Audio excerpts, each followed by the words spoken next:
In the face of scorn from netizens, I chew on the lettuce in my mouth and respond. That works. Netizen, in the variety show, the Tsundere young lady sneaks into my room in the dead of night. May I hold you while I sleep? I, lost in thought, attempt to persuade her. It would be best not to. The young lady replies, I shall. I concede. Very well then. The online community erupts with spicy comments. Your emotional composure is too stable. I wish to converse. Consequently, I rapidly gain notoriety, with university students across the internet urging me to become their maternal figure. I stare blankly at my phone, poised to respond. A prominent figure from the Capitol grits their teeth and warns, if you dare reply with, that works again, just see what happens. My name is Capybara, a water rodent. My face is broader than that of a guinea pig, adorned with a coat of brown fur that feels akin to a broom. The daily trifecta of tasks for our capybara family consists of daydreaming, soaking in water, and daydreaming while soaking. Grazing, daydreaming, and daydreaming while grazing. We are the most laid-back creatures in the animal kingdom. Do not let our seemingly dull appearance deceive you. Once provoked, you will find yourself in a predicament akin to stepping on cotton. Generally, we are disinclined to move, yet we are beloved within the animal realm. The journey is long, and my pelican brother offers me a ride on his back to soar through the skies. Not far along, my crocodile sister invites me to perch upon her back and accompany her. Together, we dine, stacking atop my mother's back. As the smallest capybara, I lose my balance and tumble down. Upon awakening, I find myself transformed into a notorious, low-tier star in the entertainment industry. The system apologizes to me. I am sorry, host. I have bound the wrong individual. I sit up, dazed, and respond. That works. The system. I said I bound the wrong person. Are you not even a little upset? MHM. I find the bed here to be quite comfortable. I feel an overwhelming desire to sleep, so I recline upon it. Indeed, it is as soft as I anticipated. Unexpectedly, the original owner's phone begins to ring, and under the system's urgent prompts, I successfully press the answer button. Jongmyeon, I am now with Su, so please do not cling to me any longer. If you dare to target Su again, I will not let you off easily. Let us delete each other. I respond. Very well, I reply, and, with some hesitation, I remove this contact labeled him from my WeChat. I then turn and lie back down on the bed, slipping into a deep slumber for 2 days. When I awaken, I find myself surrounded by a large group of people. My manager, Sisterly, is visibly astonished to see me awake. You're not dead? She exclaims. Nearby, police officers and a coroner stand by and outside. Several neighbors have secretly opened their phones to live stream the scene. Feeling hungry, I slowly rise and open the refrigerator. I pull out a large handful of lettuce and begin to munch on it loudly. What are you doing? My manager inquires. Eating, I reply. She glances at the grim-faced police and coroner and exclaims anxiously, but weren't you supposed to have committed suicide? Neighbors reported you hadn't left your house for 2 days, and there was still a scent of blood inside. Your phone was also turned off. I look at the blood on my hand, likely the result of accidentally biting myself while asleep. We, akin to capybaras, are often oblivious to what is edible and what is not, compounded by my nearsightedness. No wonder the vegetables in my dreams tasted off. Sisterly furrows her brow in disbelief. If it wasn't a suicide, then why haven't you treated your wounds? Suddenly, it dawns on me. Right. Sisterly. The police and coroner solemnly admonish Sisterly. Please do not waste social resources. Filing false reports is a crime. Meanwhile, the neighbors outside are murmuring amongst themselves. It just because she pushed Su into the water and got blocked by Chin, then pretended to commit suicide? Now the police have confirmed it was a false report. A photo of the police leaving the building is posted online by paparazzi, inciting outrage. I can't believe this. Does she think the police station is her family's business? Pretending to commit suicide just because she got blocked? What a waste of social resources. It's been 3 years, and she still hasn't given up? Su and Chin are clearly a match made in heaven. She was the one who pushed Su during the show, and Su is still in the hospital. Is pretending to commit suicide entertaining? The moment the police depart, Sisterly glares at me, unable to contain her fury. Look at this. Do you still think you don't have enough bad press?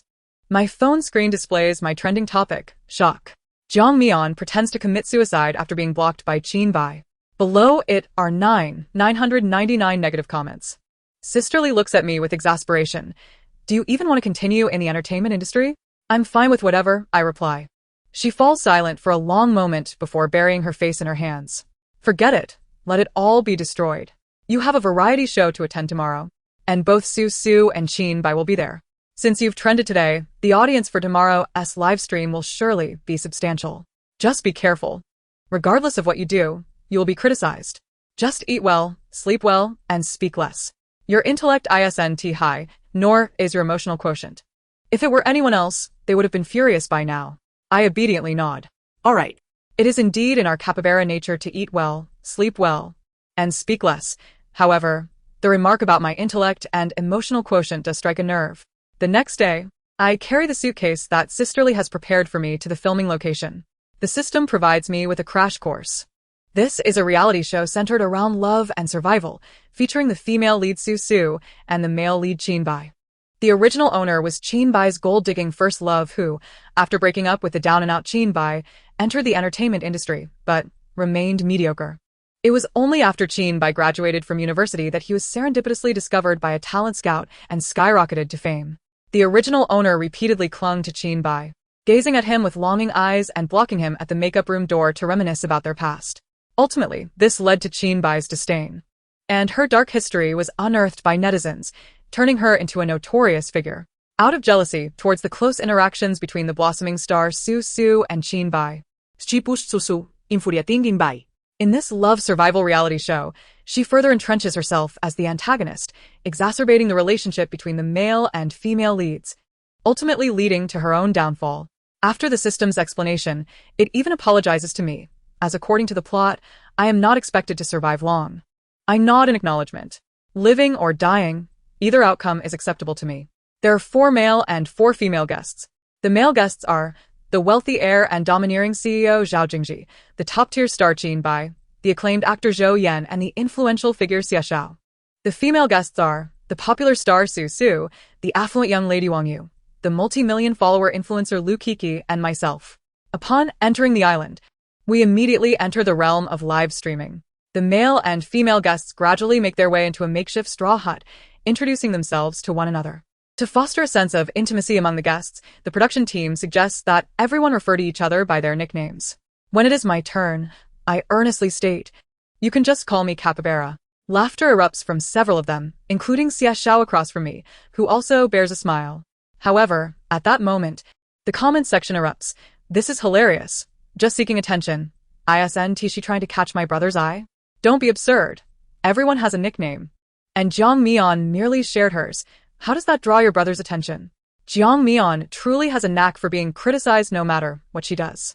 Su covers her mouth, stifling a laugh. This is the first time I've heard Jiang Jia's nickname. I told you it was just for attention. Didn't I? My Su still calls her sister. It's so funny. She debuted earlier than Su, yet her popularity doesn't compare.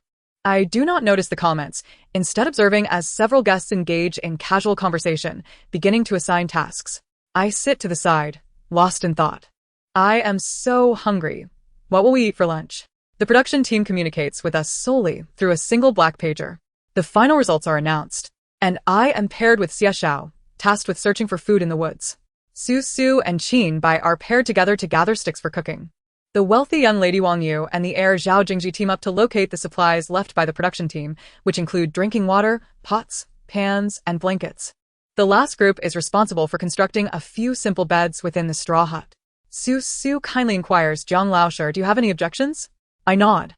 "I'm fine with anything." She is momentarily taken aback, evidently not expecting my easy agreement, and even Bai appears slightly astonished. He furrows his brow, seemingly surprised that I did not resist being grouped with him and Su, likely convinced I would cause a scene. Yet, my mind is currently blank. My mouth slightly agape, I remain motionless, clearly in a state of daze. The others, sensing the peculiar atmosphere, attempt to shift the conversation. Xia Xiao approaches me, hands in his pockets. "Let us go." I nod, unhurriedly following behind him into the woods. This morning, I wore the suspenders and pink t-shirt that Sisterly had chosen for me, paired with matching sneakers. A small crossbody bag hangs on my shoulder, adorned with a plush capybara. Xia Xiao, being an influential figure, lacks patience with people. It is not until we reach the edge of the woods that he turns to glance at me. At that moment, a bird is perched above my head, and a squirrel is clinging to my shoulder, creating a rather comical sight. Unable to contain himself, the corners of his mouth twitch slightly. I widen my eyes and blink at him, unsure of what he finds amusing. Isn't it a rarity for us capybaras? No. I suddenly find Jiang Mian incredibly adorable. Somewhat endearing. Is she a natural caretaker? That bird is perched on top of Jiang Mian's head the entire time. Just a moment ago, a squirrel was climbing on Jiang Mian's back, and she didn't flinch at all. Is this a performance? Squirrels are generally skittish creatures, especially the wild ones. How could they approach humans so freely? Could Jiang Mian have raised it herself, crafting a persona of being close to little animals? 3 minutes later, Xia Xiao and I stood before a small lake at the edge of the woods. The tranquil waters were surrounded by dense underbrush, raising concerns that some creature might leap forth at any moment. After all, this was a deserted island, and one could never be too sure of the presence of ferocious wildlife. The situation was particularly daunting for the girls. Moreover, the isolation of the island provided an excellent backdrop for fostering emotional connections. Xia Xiao, however, seemed unfazed. He had undergone rigorous training at a specialized base on the fringes of a desert during his youth. The desert nights were inhabited by rattlesnakes and wolves. He had even been kidnapped once, managing to turn the tables on mercenaries from northern Myanmar to escape. The production team was aware of this, which is why they permitted him to bring a tranquilizer gun and a machete onto the island. Although prior to filming, the crew had conducted a thorough reconnaissance of the island, confirming the absence of particularly dangerous wildlife, they could not guarantee complete safety. Thus, they had scattered a considerable amount of realgar powder around the thatched cottage to deter venomous snakes and insects from intruding. Following Xia Xiao's gaze, I spotted a vast expanse of wild kiwi fruit and August melon across the lake. The vibrant greens and purples burst open, revealing the succulent flesh within. Instinctively, I stepped forward for a closer look, only to be gently pushed back by Xia Xiao. Before I could register what was happening, he drew his tranquilizer gun. His voice low, "There's a crocodile in the lake." The fans in the live stream were equally startled. Indeed, near the lake's edge, obscured by aquatic vegetation, a large crocodile just emerged. It seems to be swimming towards Xia Xiao. Goodness, if anything happens, it would spell disaster. Xia Xiao would surely face the wrath of the director and the production team. The crocodile moved swiftly. Xia Xiao grasped my hand and pulled me into the woods. We hadn't run far when the crocodile made it onto land. Xia Xiao raised his tranquilizer gun and machete, his jawline taut and lips pressed firmly together. I glanced at the crocodile, its large, round eyes squinting as it seemed to catch a whiff of my scent, turning its head with an air of disdain. Yet, I distinctly heard it murmur, "A capybara. Huh? Better not eat it, that might make you dim-witted." Above me, 3 birds flew in succession, continuing to stack themselves atop my head. I remained perfectly still. Xia Xiao sighed, observing me. "There's a crocodile here. We won't be able to procure food. We might end up hungry for the day." Hungry? That was absolutely unacceptable. Our greatest fear, as capybaras, is hunger. For our daily existence revolves around 3 essential activities: lounging, dining, and sleeping. Each element is indispensable. Thus, I took strides, my pace quickening as I advanced. Oh, what a devilish rhythm. Oh, the delightful friction. I found myself perched upon the back of a crocodile weighing over 200 pounds. Xia Xiao. The crocodile seemed to understand my intentions, for capybaras are well regarded in the animal kingdom, with a stellar reputation. However, our penchant for indulgence, slumber, and idleness has painted us as creatures who simply eat and await our demise. Without waiting for Xia Xiao to react, the crocodile had already swum into the lake. Wait, what is going on? Isn't this a live broadcast? When did we start employing AI? Throughout history, such an extraordinary occurrence is unparalleled. Standing atop a crocodile? Jiang Mian is truly foolish. She can't possibly think the crocodile will ferry her across to pick fruit, can she? Once in the middle of the lake, she'll surely be devoured. Oh dear, I can't bear to watch. Xia Xiao's finger twitched, the tranquilizer gun never straying from the crocodile's spine. Yet it had already reached the center of the lake. I leisurely plucked fruit, slowly stepping back onto the crocodile's head as I returned.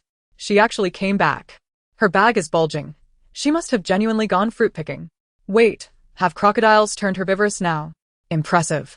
The birds on her head are playing a stacking game. How did it become 6 or 7? Is her head not heavy? Her demeanor is astonishingly composed. Incredible. Even I wouldn't dare write something so outrageous. Who rides a 200-pound crocodile as if it were a boat? Someone captured a screenshot of me standing atop the crocodile, transforming it into a meme complete with a fitting soundtrack. Upon returning to the thatched cottage, I noticed several tents had been erected opposite it. Wang Yu sat casually with her legs crossed, explaining, "These are the supplies we found." The production team wasn't entirely ruthless. They left a few tents behind. Otherwise, I can't imagine how many could fit in the thatched cottage. The others nodded in agreement. When Xie Xiao returned, he had also caught a fish by the lakeside. Along with the fruits, it sufficed for our evening meal. After dining, Wang Yu sat aside, patting her stomach. "I'm still hungry. I crave the tonkatsu ramen my chef makes." I gasped. "Tonkatsu?" Susu pointed at the central tent. "I'll be sleeping here tonight." The others frowned but said nothing. Qin Bai chose the tent next to hers. The two slipped away into the woods for some flirtatious interaction, while the comments buzzed with support for their pairing. I lay in the tent, reminiscing about the days of soaring through the skies with birds, spending my life observing lionesses in love on the African savanna. I sighed. Well, since I'm here, I might as well make the most of it. Being human isn't so bad after all. This is a survival-themed romantic reality show. Today, only the domineering CEO and internet celebrity Sun Yu remained to guard the tents, preventing small animals from gnawing at them. Everyone else set off in search of food. After hearing that Xie Xiao encountered a crocodile by the lake, no one dared venture in that direction. They could only search the woods for wild animals or fruits. I watched the eager little creatures approaching me, occasionally stealing glances at Xie Xiao. He had already spotted a pelican on the opposite side, standing upright and staring intently at me. Oh no! I recalled the pain of being caught in a trap. Instinctively, I took a step back, bumping into Xie Xiao's warm embrace. "Are you alright?" he asked. I nodded, somewhat apprehensive of the imposing pelican. Pelicans are not particularly well-liked in our animal kingdom. The reason being they have a tendency to sample everything, attempting to snap at anything that crosses their path. They possess a profound lack of boundaries. Even if unfamiliar, they will try to swallow anything in sight. Once entangled, they will relentlessly pursue you. Susu furrowed her brow, her gaze towards me radiating maternal concern, filled with reproach and sympathy as she comforted me. "Teacher Jiang, pelicans don't eat humans. There's no need to be so frightened. You've startled it." After saying this, she even approached the pelican, smiling as she gently stroked its head. The pelican tilted its head, seemingly perplexed. I heard it murmur, "I don't know what this is, but I want to eat it." The comment section erupted in praise. Indeed, Zhang Mian's animal-friendly persona is no longer tenable. Pelicans don't eat humans, nor are they fierce creatures. Why be so afraid? Isn't this just an opportunity for close contact with a celebrity? Feigning fragility, as our dear Su would never do. Animals are incapable of deception. Observe how the pelican allows Su to stroke its head without resistance. In the next moment, a piercing scream escaped Susu's lips. I hastily covered my eyes, discreetly parting my fingers to catch a glimpse of the pelican, its beak wide open, clamping down on Susu's head and refusing to let go. Anxiously, Qin rushed to her aid, instinctively grabbing a nearby stick to strike the pelican. Yet, the more frightened it became, the tighter its grip. The air was filled with Susu's shrieks, and the others were equally terrified, unable to comprehend how the pelican, previously so docile, had suddenly turned aggressive. Seeing Qin strike the pelican, I quickly interjected, "Do not be alarmed. It will eventually release you once it tires of biting. It merely wishes to eat you, but it cannot swallow you whole, so there is no need for fear. Our capybara kind is cherished in the animal kingdom, and the pelican is no exception. It enjoys nipping at us, but is incapable of causing harm, as it possesses no teeth. Given a moment, it will realize it cannot consume us, and will relinquish its hold." Susu, on the verge of tears, exclaimed, "How can that be?" "It's easy for you to say since you aren't the one being bitten. Hurry and drive it away, please. Just kill it." Qin hesitated, uncertain of what to do. It was then that Xie Xiao spoke up calmly. "The pelican is a nationally protected species and will not harm you. If you were to kill it, you might face legal repercussions. Trust Jiang Mian. In a short while, the pelican will let go. The more you provoke it, the tighter its grip will become." Reluctantly, Qin set down the stick. Susu's entire head was ensnared by the pelican, and she was petrified, with no recourse available to her. I glanced at her with sympathy. Knowing that we capybaras also fear pelicans, for their relentless nipping is perplexing. They cannot consume us, yet continue their tormenting behavior. As expected, after a brief moment, the pelican finally released its beak. Shaken, Susu dared not approach it again and dove directly into Qin's embrace. The pelican had recently feasted on fish. leaving a strong fishy odor lingering on its beak, which inadvertently transferred to Sue's face. Oblivious, she burrowed deeper into Chin's arms, causing him to instinctively step back, overwhelmed by the pungent scent. I stood by, observing the scene, recalling a time when I too had been caught in the pelican's relentless grasp. Ah! Surely, I must have been unpleasantly odorous then as well? Fortunately, I had jumped into the lake with my siblings to evade its clutches, thus washing away any foulness. Behind me, Xiao leaned closer, whispering in my ear, "What's the matter? Feeling unwell?" I turned to him, blinking in confusion. "What?" Xiao replied, "Nothing." I turned back to see the bewildered pelican gazing at me. "Oh no," I thought. "Do not peck indiscriminately." To my surprise, the words escaped my lips. I heard the pelican's voice. "How about a taste?" I responded firmly, "Absolutely not." The pelican insisted. I wished to taste everything, just one bite. It regarded me with its beady eyes, while Su looked on with a sense of schadenfreude. "Fear not, Teacher Jiang, the pelican will not eat humans." Then, I noticed a man behind me drawing out a tranquilizer gun, aiming it at the pelican. "Be gone." I stood there, dumbfounded. The pelican remarked, "Off I go." "Off I go. I shall try again another time." Once the pelican had flown away, a collective sigh of relief swept over us. We casually gathered some wild fruits and made our way back to the thatched cottage. Could it be? I just witnessed something extraordinary. That scene was so amusing. Did anyone notice the way Xiao looked at Jiang Mian? My imagination runs wild. The prince's cold gaze. "You dare touch my woman?" Pelican. "I am outta here." To be honest, the animals on this island do not seem particularly intelligent, do they? Who is it that said Su attracts small animals? Hilarious. Jiang Mian is just as much of a character, isn't she? Upon returning to the thatched cottage, we spotted the rugged SUV and the staff clad in red vests in the distance. The director finally relaxed upon seeing that everyone was unharmed. He had spent all night worrying after witnessing Xia Zhao's encounter with an alligator during the live broadcast, fearing for the safety of the guests on the island. Originally, the concept of a group of single individuals surviving on a deserted island was meant to create sparks, and indeed, the ratings were impressive. However, he now feared the consequences of any mishap. Thankfully, the first episode had been successfully filmed. Wiping the sweat from his brow, he apologized. "I sincerely apologize, everyone. Our crew failed to properly scout the area and did not anticipate the presence of alligators in the lake. For everyone's safety, we cannot remain here any longer." The group erupted in cheers. Wang Yu exclaimed, "I've been wanting to leave this place for ages." With little to gather, everyone simply grabbed their luggage and boarded the boat. Upon returning to a city, the live broadcast continued. After capturing the footage of everyone leaving, this episode concluded. The filming for the next episode was scheduled for the following morning, allowing everyone to rest and recuperate that night. Many had come to fetch them. After all, who could resist coming after hearing about the alligators on the deserted island? Yet the original character was an orphan. Surrounded by joyful tears, Wang Yu's parents embraced her, weeping. The director wished he could vanish on the spot. I stood aside, catching a glance from Qin, who seemed to recall something, his expression softening. I remained oblivious, staring down at my shoes in a daze. Suddenly, heavy rain began to pour, and I stood still, relishing the moment. A little water in the brain is quite refreshing. We capybaras enjoy it. Qin frowned slightly. "Jiang Mian, please do not make such a face. It is quite off-putting." I blinked in response. Some humans are even more eccentric than pelicans. I merely relished the sensation of water on my skin. We capybaras naturally adore frolicking in the rain. Xiao, holding a black umbrella, paused in front of me and then tossed it aside. I looked at him in confusion, only to see him smile and say, "I do not understand, but I respect your choice." He truly understands me. I felt tears welling up. My fondness for Xiao was growing. At that moment, the director spoke up, "Everyone, please return to your agents. See you tomorrow." I nodded, realizing Sister Li had yet to arrive. Silently, he approached Susu's agent. For we capybaras tend to adopt any youngling in need. "Yes, that works." Susu's agent widened her eyes. "What do you want from me?" "Where is your agent?" I replied, "She hasn't arrived yet."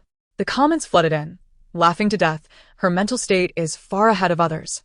As long as it's an agent, it doesn't matter, right? Who cares whose agent it is, right? After all, we'll all be headed back tomorrow morning. Xiao approached. "Let us go. I'll take you back since your agent hasn't arrived." I replied, "Sure. As long as someone is there to accompany me, it suffices." The production team began the live broadcast early the next morning. For safety's sake, the production team decided to hold this shoot in a lavish villa located in the heart of the city, seemingly rented at a considerable expense. When I arrived, everyone was present except for Bai and Su. The director, with a hint of embarrassment, said, "I apologize for the inconvenience, everyone. Please bear with us a moment longer." When Bai and Su finally arrived, both bore an unusual expression. Yu tugged at my hand, gossiping. "Did you notice the hickey on Su's neck? Not even a thick layer of makeup can conceal it." I looked up, momentarily stunned. It seems humans can indeed bite. I ciò ignor su estreanten gauza directed at me. A staff member emerged, distributing a task card. Today's assignment was to prepare dinner, specifically a candlelight meal in teams. Yu was the first to choose me. The card I drew read, "Dessert after the meal." I held the plate while Yu took charge of the cooking. As she cracked eggs, the shells fell into the bowl.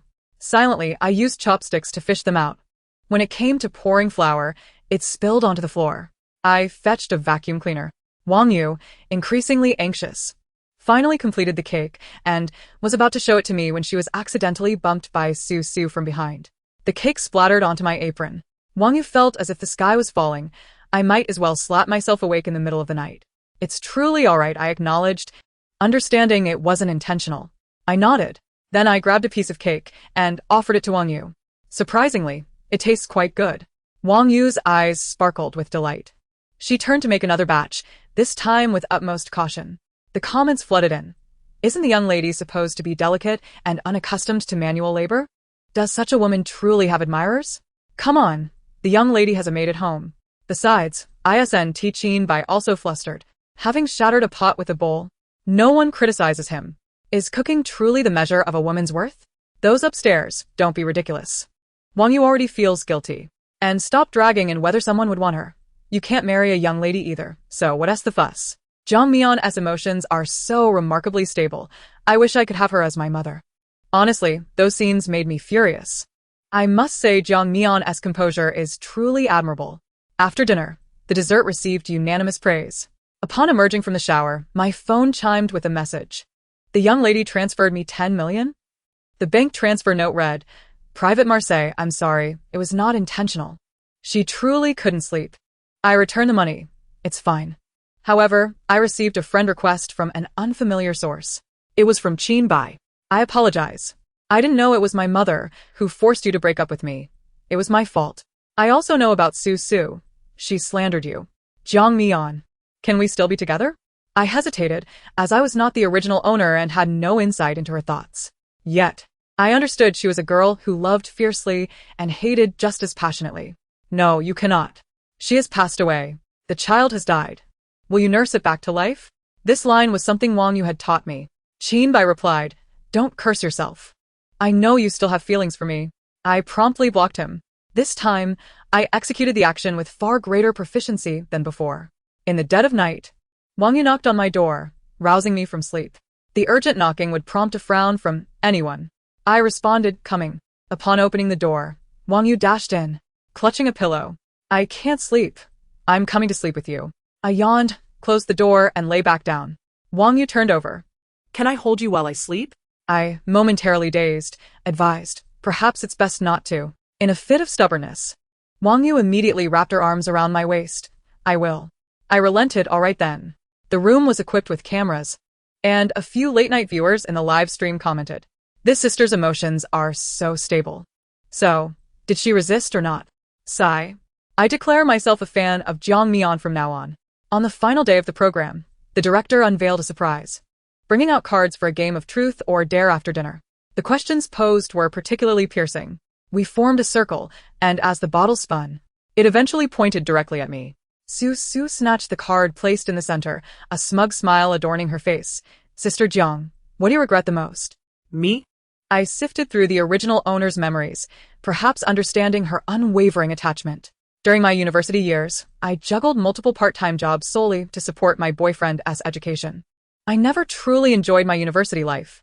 Although the original owner was an orphan, the state provided subsidies that ensured she could live comfortably during her university years. Not overly affluent, but certainly not in dire need of part-time work. Yet, for the sake of Bai, who was caring for his ill mother, she worked tirelessly. earning money to help pay for his mother's treatment. Caught in the throes of love, she failed to cherish the beautiful moments of her university life, even neglecting her studies.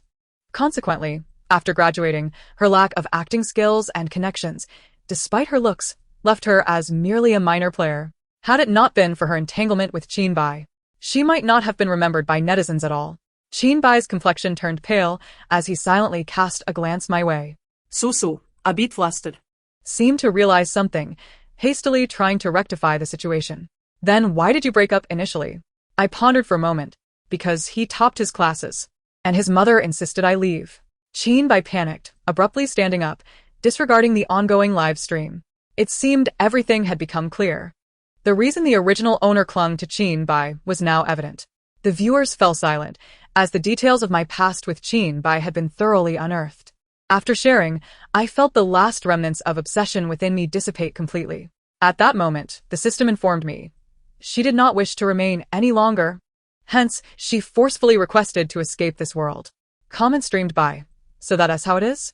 A man living off a woman, using her part-time earnings for his mother's treatment, and yet Chinbai's mother looked down on Jiang Mian, who accused Jiang Mian of being materialistic. Come fort. Who was she spending money on?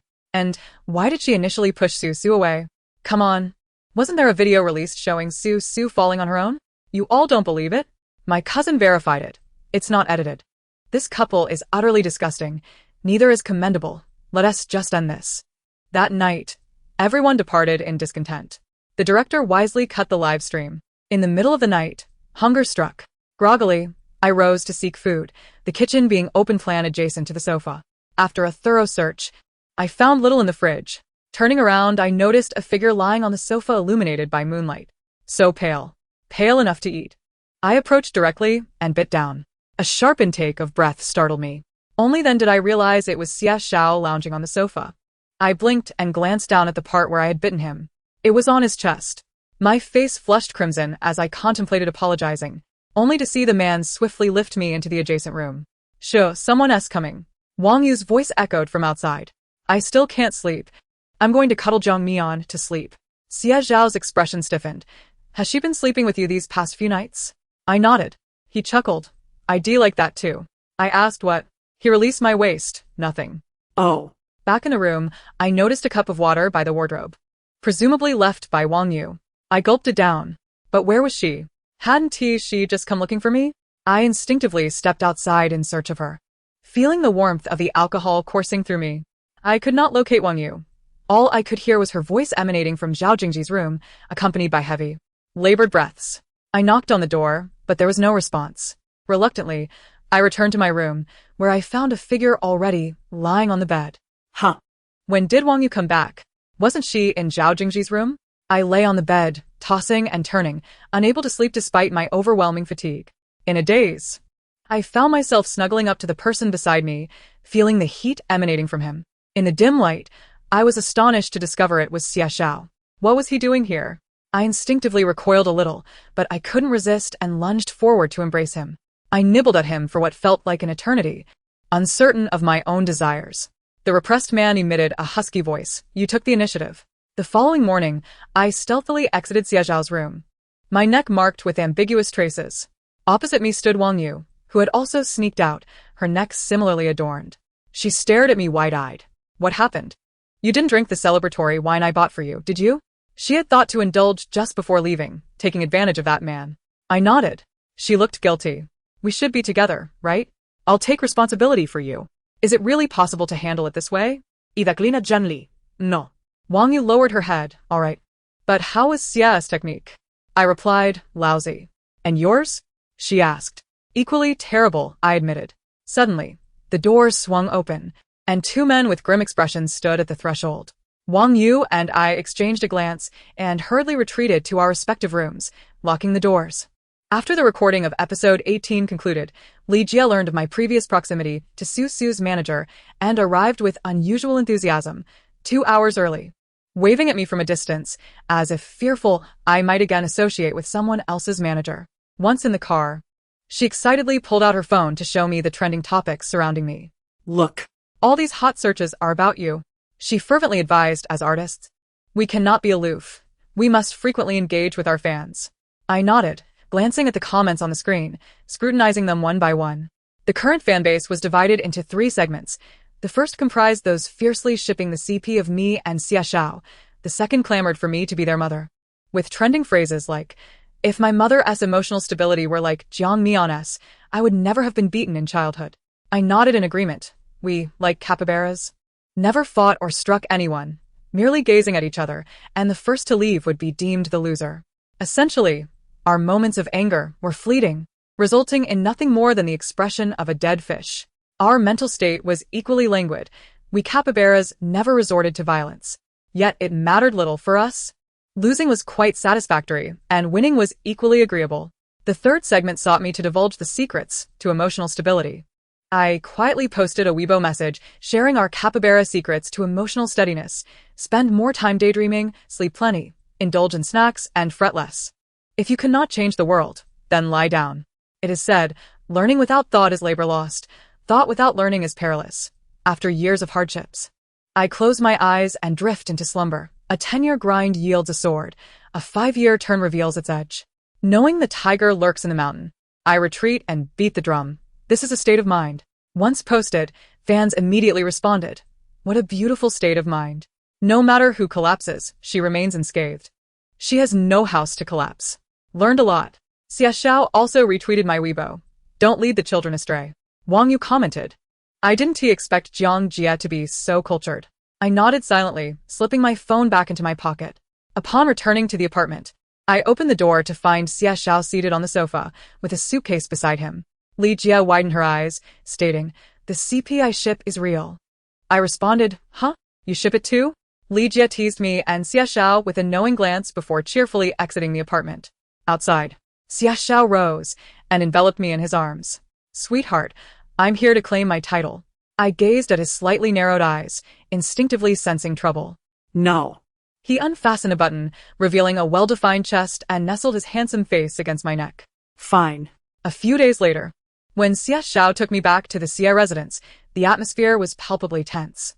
His mother, Mrs. Zhang, adorned in a new-style qipao, exuded an aura of a dignified matron and scrutinized me intently. No way, I will absolutely not allow her to cross the threshold. I silently set down the apple in my hand. Fine. Xia Xiao gritted his teeth. Sit down. I complied. Oh. Mrs. Zhang blinked. This isn't how it goes on television. Next, you should declare your love while I am portrayed as the pervert. I suddenly realized. Mrs. Zhang cleared her throat once more. I will never agree to my son marrying you. I nodded. Marry or not, it's all the same to me. Men, after all, are interchangeable. Xia Xiao laughed in annoyance. Mom, have you had enough fun? Mrs. Zhang, visibly uneasy under Xia Xiao's furious gaze, awkwardly replied, All right. She turned to me. I don't know why, but your lack of cooperation makes me appear rather pathetic. After a delightful dinner, I ascended the stairs and lay on my bed, opening my phone. My Weibo was flooded with fans' comments. Such emotional stability, I want a date. Xia Xiao replied, This flower is already taken, give up. A netizen chimed in, Such emotional stability, bring her back to be my mom. I lightly tapped my fingers on the screen, about to respond when I was swept into the embrace of the man beside me. He lowered his head, his teeth gritted slightly. Jiang Mian. Dare you reply with alright and see what happens? On the day of our wedding, Xia Xiao's smooth Adam's apple bobbed slightly. Wife. He leaned in to nibble at my lips, his eyes filled with desire. Knowing that resistance was futile, I simply fell back onto the bed and closed my eyes. Xia Xiao, where you fall, lie still. Just before the flames of passion ignited, I couldn't resist asking Xia Xiao, By the way, when did you start liking me? He smirked. When you stood on the crocodile's back. So, that S when you fell for me, huh? Your taste is rather niche. But it doesn't matter when it happened. A year later, I gave birth to a son. Fresh from childbirth, I gazed at the little one next door.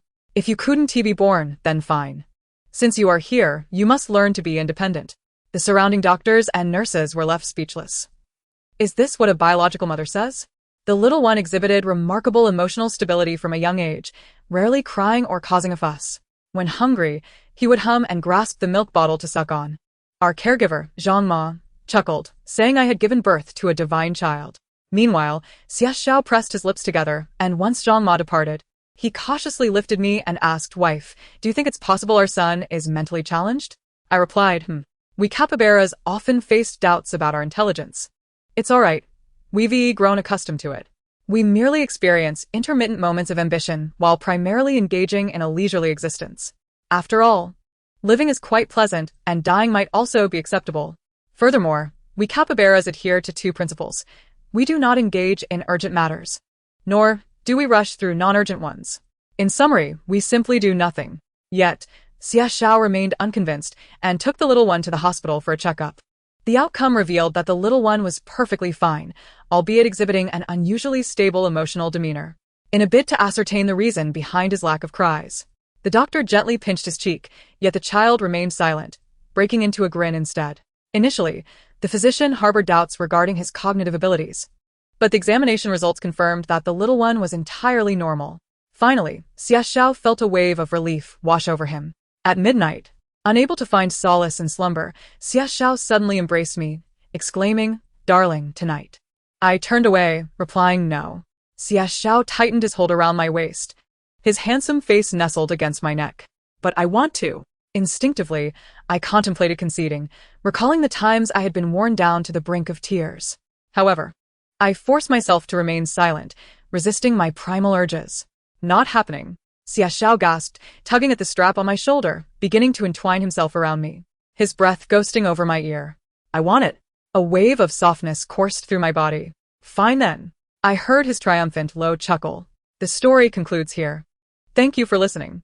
If you enjoyed it, please consider subscribing and liking to offer your support. Until we meet again in the next tale.